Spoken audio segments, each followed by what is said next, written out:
The problem of package first, meaning last, if at all, doesn't only exist in marketing. Academic psychology is infected too. Well, they can't just say, we don't understand it. They say, the epistemological dichotomy between praxeological ontogenesis and hermeneutic phenomenology necessitates a dialectical deconstruction of hegemonic paradigmatic frameworks through post-structuralist methodological triangulation, which translated into plain English means something like, to understand how people think, we just need to look at old theories from a new angle. Recently, someone came to my comments section and dropped an epistemological shit bomb, and I thought it would be fun to use it as an example of intellectual masturbation, or more precisely, how meaning, or the very absence of such, can be intentionally hidden behind a pile of very intricate words, like it was absolutely necessary to sound serious enough. Sure, sometimes big words are justified, just not this time. It's like profanity. You sure can use it when it is needed, but if it's 50% of the total amount of words you say, with the rest being pronouns, conjunctions, and articles, I don't think it would sound great. More often than I'd like, they are used to hide the lack of genuine thought behind them, an unnecessary overcomplication of form with very little meaning. It is used because it seems to work. Such a pile of pseudoscientific verbose diarrhea would frighten any emotionally unprepared human being if dropped like a stinking linguistic missile. Meanwhile, let's not forget that most of these people have no idea what they actually talking about because they have no real proof nor valid empirical confirmations. All that stands behind these words is usually some other people's unproven hypothesis that they learned from textbooks and which they now regurgitate just to impress, intimidate, and compensate for the absence of real arguments. Many small animals do this in nature. When they see danger, they stand on their hind legs in order to appear bigger and more dangerous. But when you try to deliver a meaning, you won't be trying to hide it behind some lengthy, tiresome language barricades, unless you are a speaker at some boring psychological conference where you have to fill your time frame. So maybe this was a brilliant trolling, but I decided to share some excerpts from those comments as an example. Just to give you a little context, that person was opposing to my video where I explain why AI is more effective than therapy, trying to convince me that therapy is impossible without a therapist, because someone said so 100 years ago. So he writes, I am also not referring to a dichotomy between epistemology and ideology. I am speaking about the omission of ontology, which is what critical realism calls the epistemic fallacy.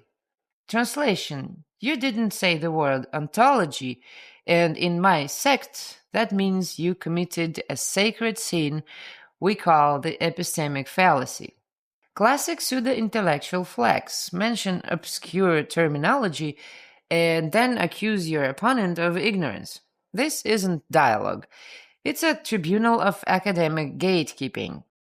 He continues, I specifically referenced the solidarity we need for the validation we crave when it comes to externalizing trauma. This has some ontological presuppositions that can be discussed as real and causal.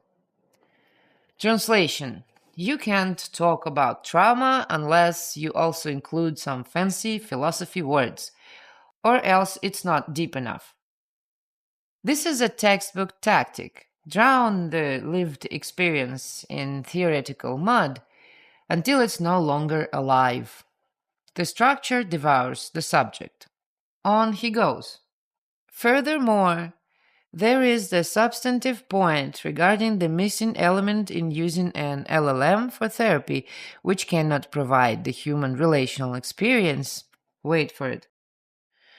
On which solidarity can be built for the validation required in externalizing trauma, which is built on connection to our own humanity, and which the very structures we operate within work to detach us from, most fundamentally in personal responsibility myth that amidst historical preconditions are the external ontogenesis of thoughts and dispositions.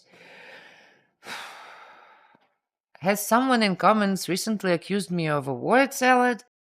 You know nothing about salads. Imagine this guy running my channel. And this is what he actually meant. AI can't do therapy because it's not human, and trauma healing needs humans because humanity is what makes humans human. A circular and redundant sermon that says very little using as many words as possible. Feels deep, says nothing. On he writes. And to dismiss 100 years of scholarly work and practice, as some people say in some things and some others try in some things, is pretty strange reductive view on a huge tradition that actually tries to address the issues you rightly raise. Translation. How dare you question the sacred archive? Academia has spoken, peasant. Appeal to authority dressed as intellectual concern. The moment critique becomes uncomfortable, he retreats to institutional scripture.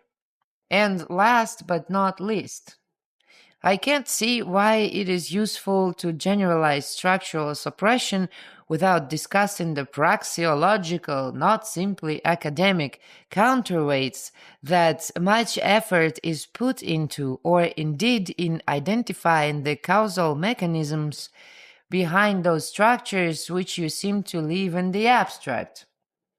Translation.